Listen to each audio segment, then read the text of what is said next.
2-3 करची जरूर लेते हैं ना, कम से कम 2-3, एक में नहीं होता है। 2-3 लाओगा जो टूटे नहीं जल्दी, तो उसको 2 आदमी को मारे तब टूटे, नहीं तो ऐसा तुम लोग करची लाते हो कि एक ही आदमी में टूट जाता है, तो आगे बढ़ ही नहीं पाते और छेड़ी कम पड़ जाता है। इसलिए छेड़ी का संख्या ज्यादा होना चाहिए आदमी के अनुसार, है ना। कम से कम 4 रहेगा तो एक दिन का काम चल जाएगा, ठीक। और ऑक्सीकरण में क्या पढ़े थे? ऑक्सीकरण में ऑक्सीकरण का याद कैसे रखेंगे? ऑक्सीकरण में ऑक्सीजन का क्या होता है? संयोग। ऑक्सीकरण में ऑक्सीजन का संयोग, नाम कितना अच्छा, ऑक्सीकरण ऑक्सीजन निकला हुआ से, ऑक्सीकरण ऑक्सीजन। तो ऑक्सीकरण में ऑक्सीजन, ऑक्सी यहाँ तक ऑक्सीजन लगा देंगे अपने से। तो ऑक्सीकरण में ऑक्सीजन का क्या होता है? संयोग होता है, और हाइड्रोजन का निष्कासन। तो ऑक्सीजन का जब संयोग हुआ तो एक निकलेगा ही, तो हाइड्रोजन का क्या होता है? निष्कासन। तो ऑक्सीकरण में याद रखेंगे, जैसे ऑक्सीकरण में ऑक्सीजन का संयोग होता है, ऑक्सीकरण में ऑक्सीजन का संयोग, ऑक्सीकरण में ऑक्सीजन का संयोग और हाइड्रोजन का निष्कासन। हेलो स्टूडेंट, चलिए आज हम केमिस्ट्री का तीसरा लेक्चर में आने वाले हैं। हम इससे पहले वियोजन, अपघटन, ये सब रिएक्शन पढ़ चुके थे, ये सब रिएक्शन के बारे में जान चुके थे। आज हम आगे उससे जो रिएक्शन है उस रिएक्शन के बारे में जानेंगे और अच्छे से समझने का प्रयास करेंगे, ताकि बेहतर समझ हो और बेहतर याद हो। अगर बेहतर समझेंगे तो बेहतर याद होगा। चलिए ज़्यादा बात नहीं, सबसे पहले हम पॉइंट पे बात करते हैं कि आज क्या पढ़ने वाले हैं। तो सबसे पहले पढ़ने वाले हैं प्रकाश रासायनिक अभिक्रिया। सबसे पहले क्या पढ़ने वाले हैं? प्रकाश रासायनिक अभिक्रिया। तो प्रकाश रासायनिक अभिक्रिया वैसी रासायनिक अभिक्रिया है जो कि प्रकाश की उपस्थिति में घटित होती है। जो प्रकाश की उपस्थिति हो उसे क्या कहेंगे? प्रकाश रासायनिक अभिक्रिया। वैसी रासायनिक अभिक्रिया जो कि क्या हो? प्रकाश की उपस्थिति में घटित हो, उसे क्या कहेंगे? प्रकाश रासायनिक अभिक्रिया। देखिए यहाँ क्या लिखे, वैसी रासायनिक अभिक्रिया जो प्रकाश की उपस्थिति में घटित होती है उसे प्रकाश रासायनिक अभिक्रिया कहते हैं। तो यहाँ क्या लगा है? H2 + Cl2 तीर का निशान 2HCl, ये प्रकाश की उपस्थिति में। अच्छा ये क्या होता है? ये प्रकाश संश्लेषण, क्या लिख सकते हैं? सूर्य का प्रकाश, सूर्य का प्रकाश, प्रकाश लिख सकते हैं। ये क्या होता है? ये क्या होता है? इससे क्या बनता है? ग्लूकोज बनता है, मतलब पेड़ पौधे का एक प्रकार का खाना बनता है, हम ये बोल सकते हैं। क्या लिखे? ये संतुलित करने के लिए 6 हम दे चुके हैं। दिए जो 6, ये क्या दिए? संतुलित करने के लिए। क्या लिखे? 6CO2 + 6H2O, ये सूर्य का प्रकाश है, प्रकाश की उपस्थिति में हो रहा है। क्या बन रहा है? C6H12O6, तो इसका ग्लूकोज होता है ना। अरे क्या बना है? 6O2 ना। ये क्या रिएक्शन करने के बाद बना हुआ है ना। ये क्या है? प्रकाश रासायनिक अभिक्रिया का एग्जांपल है। और भी बहुत सारा एग्जांपल हो सकता है, इससे कोई बड़ा बात नहीं है, और भी बहुत सारा एग्जांपल हो। आगे क्या है? तो प्रकाश रासायनिक अभिक्रिया को अच्छे से समझ चुके हैं, जो वैसी रासायनिक अभिक्रिया जो कि प्रकाश की उपस्थिति में घटित होती है प्रकाश रासायनिक अभिक्रिया कहलाती है। आगे हम समझेंगे कि ऑक्सीकरण और अपकरण अभिक्रिया क्या है। ये जो ऑक्सीकरण और अपकरण अभिक्रिया है क्या होता है? दोनों साथ साथ होता है। हम एग्जांपल के थ्रू भी समझाना का प्रयास करेंगे, दोनों साथ साथ क्यों होता है, कैसे होता है ना। हम एग्जांपल इसका यहाँ पे नहीं लिखे, लेकिन हम बाद में नीचे में समझा देंगे। क्या हुआ? यहाँ पे भूल गए थे, अरे कोई बात नहीं। प्रकाश रासायनिक अभिक्रिया क्या होता है? ये जो साथ साथ होता है, ये हमेशा साथ साथ होता है।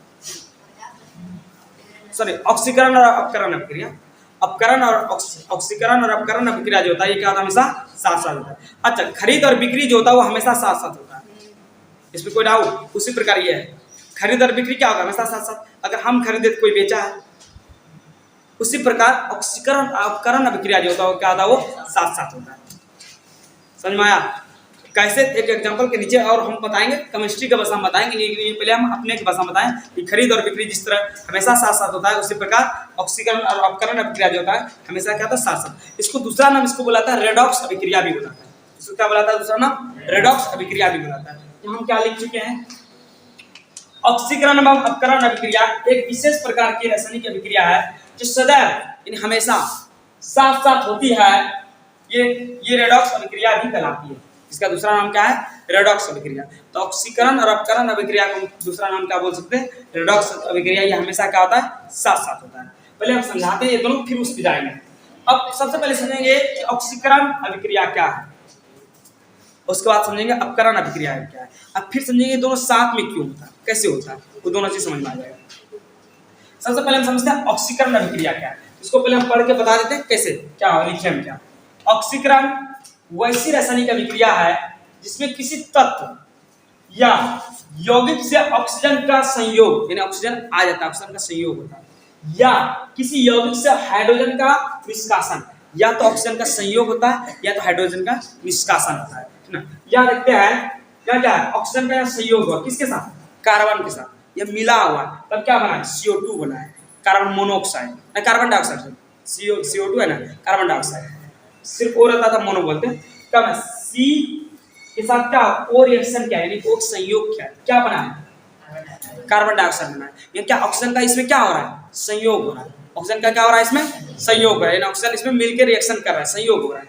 दूसरा इसका रिएक्शन पढ़ते हैं, दूसरा क्या है, 4HCl, ये 4 दिए संतुलित करने के लिए, 4HCl प्लस MnO2, ये जो ये ऊपर में लिखे ताप लिखे हुए, हाँ मतलब ताप का सिंबल, तिर का निशान MnCl2 plus 2H2O plus Cl, ठीक ना, Cl होगा कि Cl2 होगा, Cl2 होना चाहिए वहां पे, क्लोरीन सिंगल नहीं लिखाते हैं, Cl2 होना चाहिए,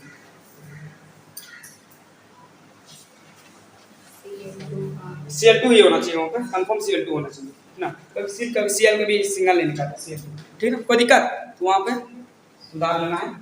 क्या लेके बोले, यानी 4HCl प्लस MnO2, फिर का निशान MnCl2 plus 2H2O plus Cl2, यहाँ इसमें क्या हो रहा है, हाइड्रोजन का निष्कासन हो रहा है, इसमें कहाँ से हाइड्रोजन का निष्कासन हो रहा है, तो क्लोरीन जो हाइड्रोक्लोरिक अम्ल है, इससे क्या हो रहा है, C अलग इसको छोड़ रहा है, या हाइड्रोजन यहाँ से क्या हो रहा है, निकल रहा है, क्योंकि यहाँ हाइड्रोजन नहीं दिख रहा है, हाइड्रोजन यहाँ दिख रहा है, तो ये क्या हाइड्रोक्लोरिक अम्ल से हाइड्रोजन का क्या हो रहा है, निष्कासन हो रहा है, और निष्कासन होगा यहाँ संयोग हो रहा है, किसके साथ, ऑक्सीजन के साथ, ऑक्सीजन जुट रहा है, ऑक्सीजन का संयोग हो रहा है किसके साथ, किसके साथ हो रहा है, हाइड्रोजन के साथ। या इस रिएक्शन को अगर हम समझे, इस रिएक्शन को रेडॉक्स प्रक्रिया हम बोल सकते हैं, क्यों, क्योंकि यहाँ हाइड्रोजन का क्या हुआ, निष्कासन हुआ, और ऑक्सीजन का क्या हुआ, संयोग हुआ, हम इस प्रक्रिया को बोलेंगे रेडॉक्स प्रक्रिया कह सकते हैं, ठीक ना। ये इसको हम एग्जांपल यहाँ क्या देंगे, ऑक्सीकरण अभिक्रिया, इसको क्या बोलेंगे, क्योंकि ऑक्सीकरण हुआ, ये तो क्या हुआ, एक ऑक्सीजन के साथ क्या हुआ, संयोग हुआ, या हाइड्रोजन का क्या हुआ, निष्कासन हुआ,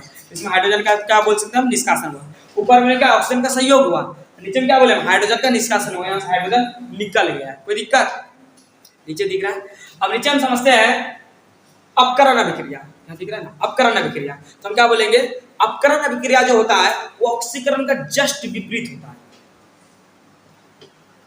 ऑक्सीकरण का क्या होता है, जस्ट विपरीत, यानी जस्ट उल्टा। ऑक्सीकरण में क्या पढ़े कि ऑक्सीजन का संयोग होता है, इसमें पढ़ेंगे ऑक्सीजन का निष्कासन होता है, उसमें क्या पढ़े थे, हाइड्रोजन का निष्कासन होता है, इसमें पढ़ेंगे हाइड्रोजन का संयोग होता है, जस्ट उल्टा।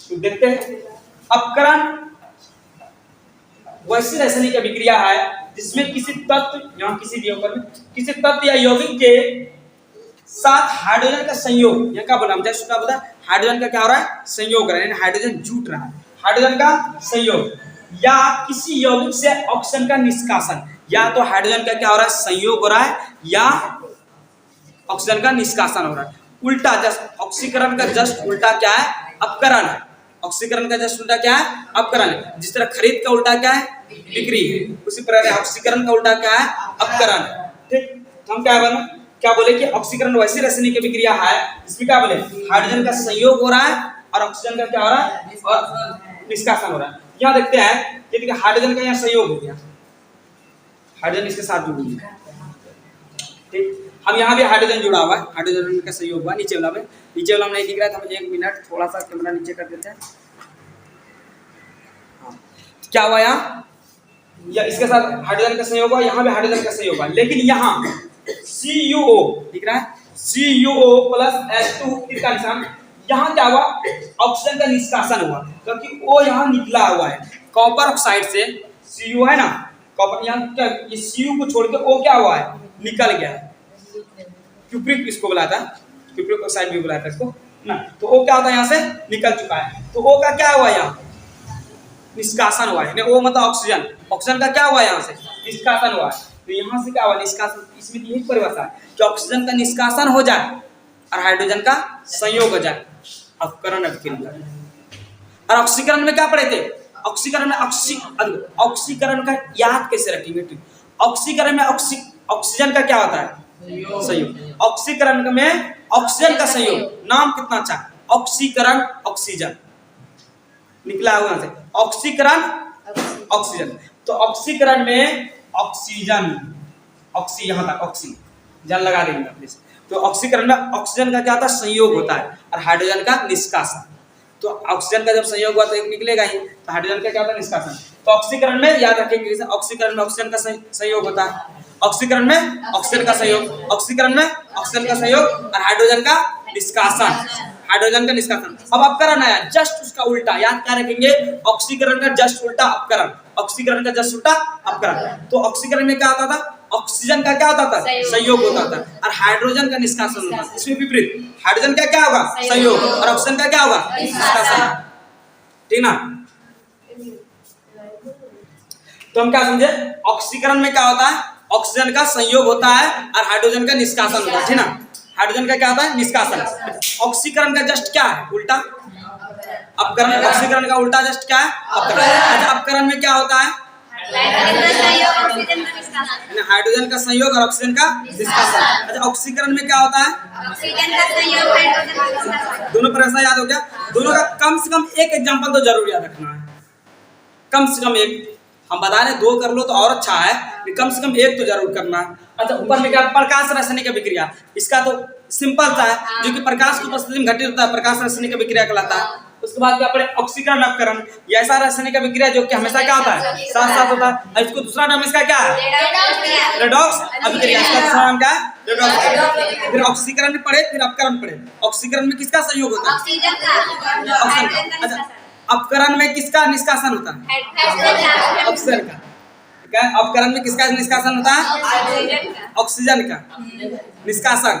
संयोग किसका होता है यही 2 पॉइंट याद रखना है संयोग और निष्कासन। 2 चीज तो याद रखना है, परिभाषा में है कहां 2 चीज तो ये है क्या क्या ऑक्सीकरण वैसे अभिक्रिया है यानी वैसे रासायनिक अभिक्रिया जिसमें ऑक्सीजन का क्या होता है संयोग होता है हाइड्रोजन का निष्कासन होता है। इसका क्या अपकरण लिखेंगे तो अपकरण वैसे रासायनिक अभिक्रिया है जिसमें क्या होता है हाइड्रोजन का संयोग ऑक्सीजन का निष्कासन। इतना तो है, चलो लिखो आप लोग स्क्रीनशॉट लीजिए। अब हम लोग क्या देखने वाले हैं कि ऑक्सीकरण अपकरण का दैनिक जीवन में क्या उपयोग है, यानी रोज का जीवन में ऑक्सीकरण और अपकरण का क्या उपयोग हो सकता है ना, रोज के जीवन में कैसे उपयोग करते हैं। तो एक भोजन पचने में जो हम लोग खाना खाते हैं उसको पचाने में क्या होता है ऑक्सीकरण और अपकरण का अभिक्रिया डेली का डेली होता है। भोजन तभी पचेगा जब ऑक्सीकरण और अपकरण अभिक्रिया होगा हमारे शरीर में, अगर नहीं होगा तो भोजन नहीं पचेगा। तो भोजन का पचना यानी भोजन का पचना क्या है ऑक्सीकरण और अपकरण अभिक्रिया का एग्जाम्पल है जो कि दैनिक जीवन में रोज हम लोग के जीवन में रोज उपयोग होता है।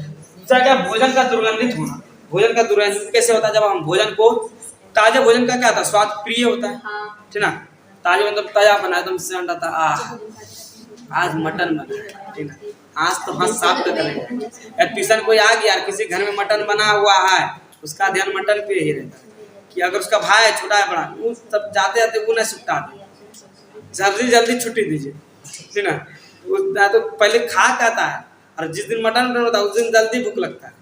मीट मछली जो तुमरे कोई भी चीज जो तुमरे को प्रिय लगे सबसे ज्यादा तुमको सेंट लगे सबसे अच्छा लगे कि तुम्हारा वो ना उसको बोलते बेस्ट खाना क्या है ना रे और क्या बोलते उसको अब जो बोलते हो वो इसलिए क्या बोलते हैं तो भोजन पदार्थ का दुर्गंधित होना।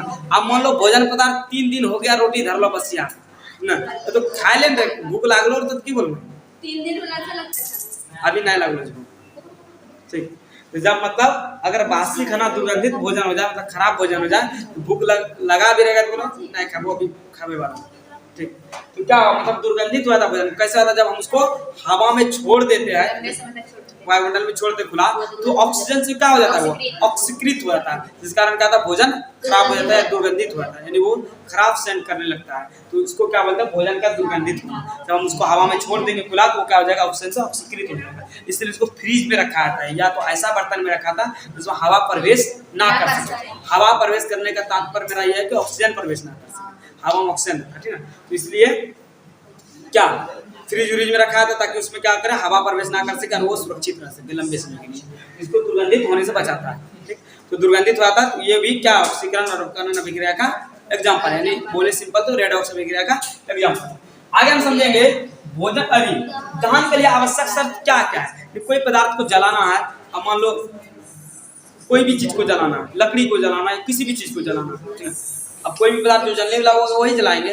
अब थोड़ा पहाड़ में आग लगा देंगे, बोलेंगे आज तुम पपरनी पहाड़ जला दी, मंदार हिल आज जला का है, तो क्या होगा? तो बोलेगा मूर्ख है, बोलेगा वो तो नहीं जलेगा।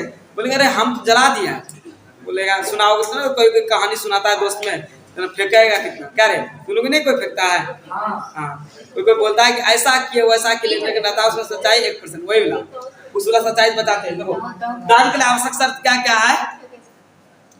आप तो पढ़ाई लिखाई के बारे में फेंकते कि ये सब पढ़ लो तो अच्छा पास कर जाओगे, ये फेंकना अच्छी बात है, ठीक है। चलो देखो दान के लिए आवश्यक शर्त क्या क्या है। देखो दान के आवश्यक शर्त पहले क्या हुआ, दान के लिए आवश्यकता मुख्यतः कितना है? 3। कौन कौन पहले है? दहनशील पदार्थ का उपस्थिति। और दहनशील पदार्थ क्या हुआ? जो जले। अब जो जले एग्जांपल जैसे लरवा, ठीक ना, जिसको लकड़ी गोठा जिसको बोलते हैं हम लोग, ठीक ना, ये सब, तो ये सब अच्छा, ये सब क्या है? अब मान लो हम जलाना चाह रहे पदार्थ, लेकिन जलाना वाला पदार्थ नहीं, बोले कि अरे जलाना चाह रहे, माचिस लेके घूम रहे हैं, आग पकड़वाना चाह रहे, ठीक ना, कैसे आग पकड़वा? हवा पकड़वा रहे से? बोले तुम किस पे पकड़वाओगे? बोलेगा अच्छा क्या, तब क्या चाहिए? ईटो एक उठा के ले आएंगे, बोले हाँ ये नहीं चाहिए, तब बोलेंगे लरवा। तो लरवे कहा जाए वो जलता है, मतलब दहनशील पदार्थ जो कि जल सके। तो क्या चाहिए पहले हमको? दहनशील पदार्थ चाहिए। दहनशील पदार्थ का परिभाषा, दहनशील पदार्थ का परिभाषा तो बोलो, पीछे वाला कोई नहीं, अभी तो बोल रहा था कोई, याद नहीं, अभी तो बोल रहा था। हाँ तुम दहन का बोला था, दहन का बोलो। हाँ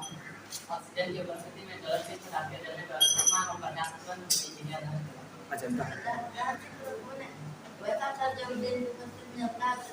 हाँ वैसा पदार्थ जो कि ऑक्सीजन की उपस्थिति में जलता है उसे दहनशील पदार्थ कहते हैं। देखो आगे देखते हैं, दहन के पोषक पदार्थ की उपस्थिति। दहन का पोषक किसको कहते हैं जानते हो? किसको? दहन का पोषक किसको कहते हैं? ऑक्सीजन, क्योंकि वही जलाने में क्या करता है? मदद करता है। दहन की पोषक होना चाहिए। अब हम जा रहे हैं ऐसा बंद कमरा, मान लो मोमबत्ती जला दिए, उस पर गिलास ढक दिए, तो जलेगा? बुझ जाएगा कुछ, क्योंकि उसका पोषक पदार्थ नहीं है। पोषक मतलब था पोषने वाला, सिंपल सा शब्द समझे, पोषने वाला। तो उसको कौन पोषने वाला होता है? तो उसको होता है ऑक्सीजन पोषने वाला। इसका दहनशील पदार्थ का क्या हुआ? इसका पोषक पदार्थ की उपस्थिति जरूरी है। और क्या है? ज्वलन ताप की प्राप्ति। मान लो इतना बड़ा कोला का ढिकरी ले ले और वो माचिस लेके दे रहे, पकड़ेगा? नहीं पकड़ेगा। क्यों नहीं पकड़ेगा? क्योंकि उसको ताप नहीं मिल पा रहा जितना उसको चाहिए, जितना उसको चाहिए उतना ताप नहीं मिल पा रहा है, इसलिए वो क्या हो रहा है? जल नहीं रहा है। जलेगा? अब इतना मोटा वो लकड़ी है, मान लो हमें इसको माचिस ला के जाकर पकड़वाए, पकड़ेगा ही नहीं, क्योंकि उसको उतना ताप नहीं मिल पा रहा है जितना चाहिए। तो ज्वलन ताप का परिभाषा को जानते हो? कौन सा बता? जिस न्यूनतम ताप पर कोई पदार्थ जलना प्रारंभ कर देता है उस न्यूनतम ताप को ज्वलन ताप कहते हैं। कोई दिक्कत? तो पहले पर इसका समझ में आया कि दहन के लिए क्या क्या आवश्यक है। 3 गो शर्त आवश्यक है, 3 आवश्यक है। क्या? दहनशील पदार्थ की उपस्थिति, दहनशील पोषक पदार्थ की उपस्थिति, आगे क्या है? ज्वलन ताप की प्राप्ति। तो ये तीनों होना जरूरी है दहन पदार्थ के लिए, यानी दहन जलने के लिए ये 3 चीज आवश्यक होना, यानी 3 चीज का उपस्थिति होना बहुत आवश्यक है। कोई दिक्कत? ये 3 चीज होना ही चाहिए। तो आप पहले यहाँ तक लिखिए, उसके बाद तीनों का परिभाषा लिख देते हैं। पहले इतना सा लिखने के बाद आप इतना सा स्क्रीनशॉट लीजिए, इसके बाद हम लिखते हैं। अब देखते हैं हम लोग कि दहन किसे कहते हैं। तो दहन का अगर शॉर्टकट में बोले तो ऑक्सीजन की उपस्थिति में जलना कोई पदार्थ का दहन कहलाता है ना। इसमें क्या है? कोई पदार्थ ऑक्सीजन की उपस्थिति में जलना दहन कहलाता है। दूसरा प्रश्न क्या बोल सकते हैं? ऑक्सीजन की उपस्थिति में ज्वलनशील पदार्थ का जलने पर उष्मा एवं प्रकाश का उत्पन्न होना दहन की प्रक्रिया, यानी दहन कहलाता है। और वही दहन की उसको प्रक्रिया को दहन कहते हैं। डायरेक्ट किस तरह बोलो? ऑक्सीजन की उपस्थिति में ज्वलनशील पदार्थ के जलने पर उष्मा एवं प्रकाश उत्पन्न होने की प्रक्रिया को दहन कहते हैं। क्या कहते हैं? दहन कहते हैं। आगे हम क्या लिखे हैं? दहन का पोषक पदार्थ ऑक्सीजन को कहा जाता है। दहन का पोषक पदार्थ किसको कहा जाता है? ऑक्सीजन। दहन का पोषक पदार्थ ऑक्सीजन को, और इसको कार्बन डाइऑक्साइड बुलाते हैं। CO2। इसको और अपोषक पदार्थ किसको बुलाता है? Carbon dioxide. हाँ? O2 मतलब सिग्नल नहीं लिखा था इसको, इसलिए O2 लिखा था ना। O2 मतलब ऑक्सीजन को दर्शा दिए खाली O से, ऑक्सीजन को दर्शाने के लिए खाली वो लिख दिए संकेत, है ना, वो लिख दिए। O2 हुआ तो उसको सिग्नल नहीं लिख के डबल वो मतलब ऐसे ही लिखा था। इसको क्या था? कार्बन डाइऑक्साइड कहता था, कार्बन डाइऑक्साइड। तो पोषक पदार्थ क्या हुआ? Carbon dioxide. पोषक पदार्थ क्या हुआ? ऑक्सीजन। पूछा जाता है कि दहन का पोषक पदार्थ किसे कहा जाता है ऑब्जेक्टिव में, ठीक ना, तो आएगा तो डायरेक्ट बोलना ऑक्सीजन, और पोषक पदार्थ आ जाए तो कार्बन डाइऑक्साइड। Carbon dioxide. आगे समझते हैं ज्वलन ताप क्या किसे कहते हैं? जिस न्यूनतम ताप पर कोई पदार्थ जलना प्रारंभ कर देता है उसे उस पदार्थ का ज्वलन ताप। जिस पदार्थ पर कोई पदार्थ जलना शुरू किया, जिस भी ताप पे जलना शुरू किया वही हो गया ज्वलन ताप। वही क्या हो गया? ज्वलन ताप। ये बहुत इजी था, ठीक ना, इतना ज्वलन ताप ये बहुत इजी था, बहुत भारी था नहीं, ठीक ना, इसलिए इसको तुरंत सीख गए। अब हम लोग समझेंगे मोमबत्ती के बारे में, ठीक ना। मोमबत्ती के बारे में समझते हैं, उसमें कितना क्या होता है, क्या क्या होता है, उसके बारे में विस्तार से समझते हैं। पहले आप लोग इसका स्क्रीनशॉट लीजिए, उसका देखते हैं मोमबत्ती के बारे में। अब हम लोग समझते हैं मोमबत्ती के बारे में। इसके बारे में क्या समझेंगे? तो मोमबत्ती का जो सबसे बाहरी भाग होता है उसको क्या बोलते हैं? सबसे बाहरी प्रकाशहीन मंडल। बीच वाले भाग को क्या बोलते हैं? और जो सबसे बीच में रहता है सबसे अंदर उसको बोलते हैं केंद्रीय मंडल। उसके बाद जो होता है उसको बोलते हैं प्रकाशमान मंडल। उसके जो बाहर रहता है कि सबसे बाहरी परत जो रहता है उसको बोलते हैं प्रकाशहीन मंडल। प्रकाशहीन मंडल में क्या होगा? ये क्या होता है प्रकाशहीन मंडल में? ये नीला होता है, नीचे से हम ऊपर से किए, अरे भीतर से किए ना, तो भीतर से अगर कीट का सबसे भीतर ना बोलिए केंद्रीय मंडल में वो क्या होता है? नीला होता है। इसमें बिना जले हुए मोम रहते हैं, जला हुआ मोम रहता है, एकदम द्रव वाला मोम रहता है, बिना जले हुए मोम रहते हैं, निवास रहते हैं उसका। और ये बत्ती को क्या होता है? बत्ती को घेरा आता है, पूरा बत्ती क्या होता है? घेरा हुआ गिर रहते हैं। यह भाग अदहनशील होता है, इसमें जलने का काम नहीं होता, इसमें सिर्फ पिघल कर रहता है, इसमें जलने का काम नहीं होता। दूसरा भाग हो जाएगा प्रकाशमान मंडल, इसमें जलने का काम होता है। यह पीला होता है, देखा होगा मोमबत्ती पीला कलर। यह ऑक्सीजन की आपूर्ति में जलता है, इसलिए इसमें प्रकाश अधिक होता है। इसलिए इसमें क्या होता है? प्रकाश अधिक होता है। अगर ऑक्सीजन की उपस्थिति में जल जाएगा, जितना चाहिए उतना जल जाएगा तो प्रकाश कम उत्पन्न होगा। इसलिए क्या होगा? आपूर्ति में जल क्या होता है? प्रकाश अधिक उत्पन्न होता है, ऐसे यानी अर्थात इससे क्या होता है? प्रकाश निकलता है। अगर जलेगा जला प्रकाश ज्यादा चमक रहा है, पीला है, तो क्या होगा? प्रकाश प्रकाशहीन मंडल। ये इसमें प्रकाश नहीं होता है, ठीक ना। ये क्या होता है?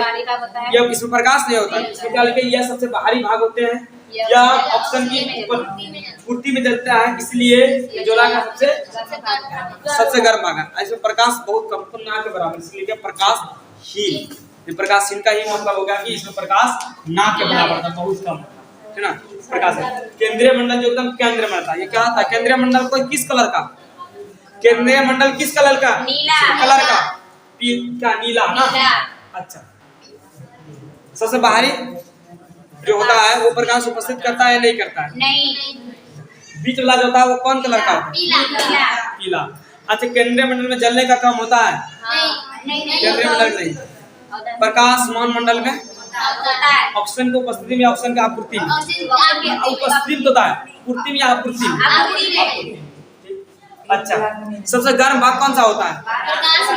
प्रकाशहीन मंडल में सबसे बाहरी भाग क्या होता है? सबसे गर्म भाग। ये ऑक्सीजन की पूर्ति में जाता है या आपूर्ति में?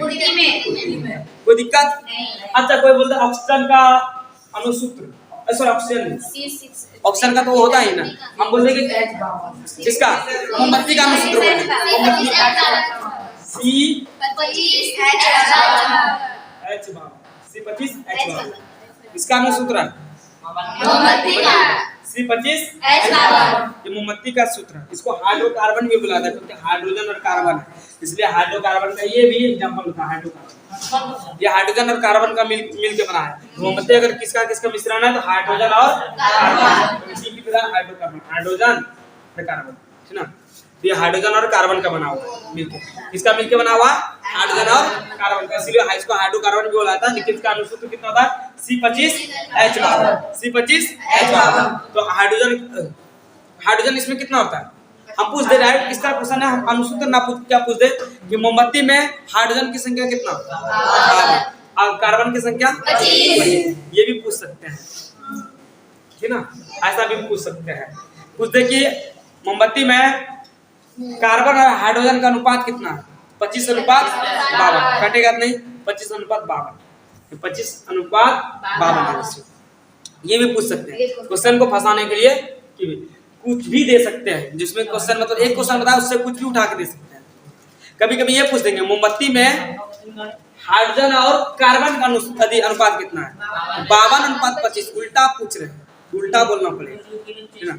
ये लिख लेना है, ये मोमबत्ती का अनुसूत्र होता है। किसका सूत्र होता है? मोमबत्ती का। 3 भाग होता है मोमबत्ती में, तो तीनों भाग पर समझ गए कि मोमबत्ती होता है क्या, है ना। तो मोमबत्ती समझ गई कि जब लाइट उठ चले जाए, तो पहले तो जो बहुत ज्यादा यूज करते थे, अब लाइट है पर्याप्त मात्रा तो उतना यूज नहीं करते हैं, इसको जलाते हैं। तो इसके आगे हम पढ़ेंगे मोमबत्ती के बारे में और कुछ बताने विशेष बताएंगे, ठीक। उस हम एलपीजी के बारे में पढ़ेंगे, एलपीजी के बारे में, इसमें जो एलपीजी है किससे बना है और क्या जलने इसका जलने का रिएक्शन कर देंगे नेक्स्ट क्लास में क्या होता है। और उसके बाद जितना इसमें छूटा वो पॉइंट कवर करेंगे, नोट पॉइंट देंगे ताकि वो चीज याद हो और एग्जाम की दृष्टि से मजबूत हो जाए। तो हम सारा चीज पे नेक्स्ट क्लास में करवा देंगे, ठीक ना। लगभग उम्मीद है कि कल ये चैप्टर समाप्त, ठीक। उसके बाद इस चैप्टर का क्या होगा, इसका कीर्तन करेंगे, कीर्तन, है ना। फिर बैठ के इस चैप्टर का सब कीर्तन करना। इससे पहले इस चैप्टर का क्रिया श्राद्ध करने से पहले फिर इसका दूसरा चैप्टर का क्रिया श्राद्ध करना जरूरी है, क्योंकि उसका 12वां दिन पूर्णे वाला है। तो भोज दिन ही होगा, उस दिन भोज भी होगा, उस दिन भोज के लिए रखे हैं व्यवस्था है ना, उसके लिए भोज के लिए व्यवस्था रखे हुए हैं। उस दिन बांस का करची बनाकर छाछ लेते हैं, है ना। जो नीचे स्टॉप करेगा उसको भाई प्रसाद देना बहुत जरूरी है। ऊपर से टॉप करेगा उसके लिए भी प्रसाद है, बस प्रसाद में अंतर है। प्रसाद 2 तरह टाइप उसका अलग अलग कर दिए। अब कौन कौन तरह अब उसको बाद में बताएंगे, ठीक ना। वो अलग अलग तरह है।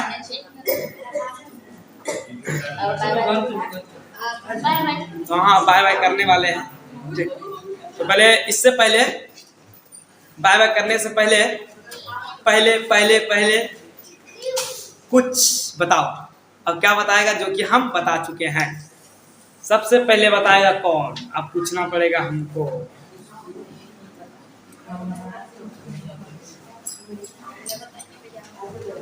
बताओ रासायनिक समीकरण का परिभाषा। ये रासायनिक समीकरण बताओ जल्दी। रासायनिक समीकरण का परिभाषा, रासायनिक समीकरण, रासायनिक समीकरण उधर किसको याद है? एक बोल रहे हो? हाँ बोलो। किसी रासायनिक अभिक्रिया में भाग लेने वाले संकेतों और सूत्रों की सहायता से उस अभिक्रिया का संचालन रासायनिक समीकरण। ठीक है, आज अब दूसरा आदमी बोलेगा। और दूसरा चीज रासायनिक अभिक्रिया बताओ। जब कोई पदार्थ अकेले या किसी अन्य पदार्थ से क्रिया करके भिन्न गुण वाले एक या अन्य पदार्थ का निर्माण करते हैं, तब वह क्रिया रासायनिक अभिक्रिया है। अच्छा, रासायनिक समीकरण को संतुलित करना क्यों आवश्यक है? रासायनिक समीकरण को संतुलित करना इसलिए आवश्यक है कि अनुसरता के नियम के अनुसार पदार्थ का नाम निर्माण होता अनादिनाश होता है, उसे एक रूपों से दूसरे रूपों में बदला जा सकता है। हाँ अच्छा ठीक है। और क्या पूछे? और कुछ दिया ना, क्वेश्चन जरा देना। एकल विस्थापन हाँ, एकल विस्थापन विद्युत अपघटन अभी बहुत सारा है रिएक्शन। अच्छा संतुलित वो नहीं रिक्वायर्ड सर।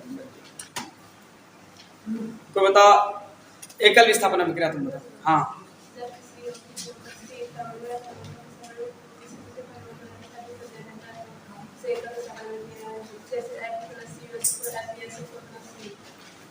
रिएक्शन में साथ साथ बोलेगा। उधर सचिन बताओ उभय विस्थापन अभिक्रिया।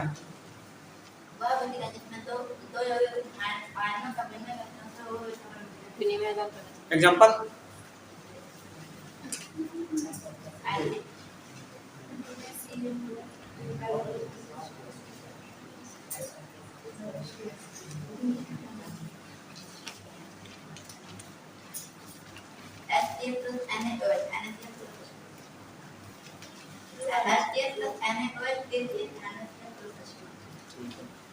अब बताओ, ठीक है। आप इधर बताओ अपक्षेपण अभिक्रिया तुमको याद है? नहीं तुमको याद है? बताओ थोड़ा साउंड। जिस रासायनिक अभिक्रिया में कोई पदार्थ ठोस के रूप में विलयन से पृथक हो जाता है तो एग्जाम्पल।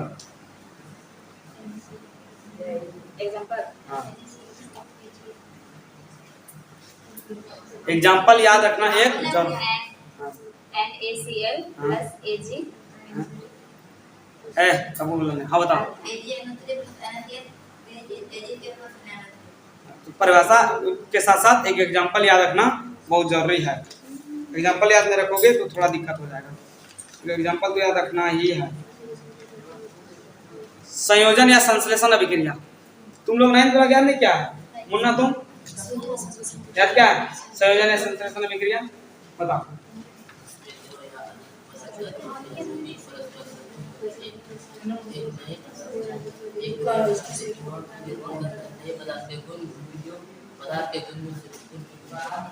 संयोजन या संश्लेषण अभिक्रिया कहलाते हैं। एग्जाम्पल याद है क्या?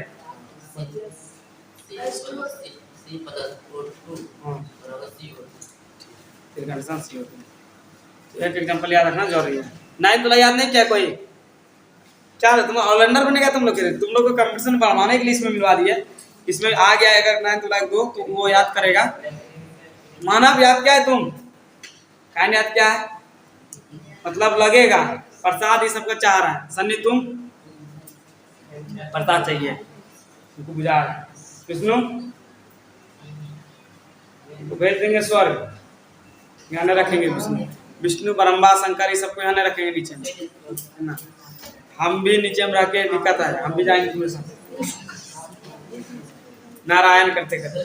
चलो आगे तुम याद क्या है? तुम लोग तो याद नहीं है क्या होगा। तुम याद क्या है? पीयूष रोशन जी नहीं याद क्या है? आइले न आकाश कैसे होगा तब? चलो अच्छा आज याद कराने देते हैं। कल हम पूछेंगे पक्का सारा लोग याद करके आएगा।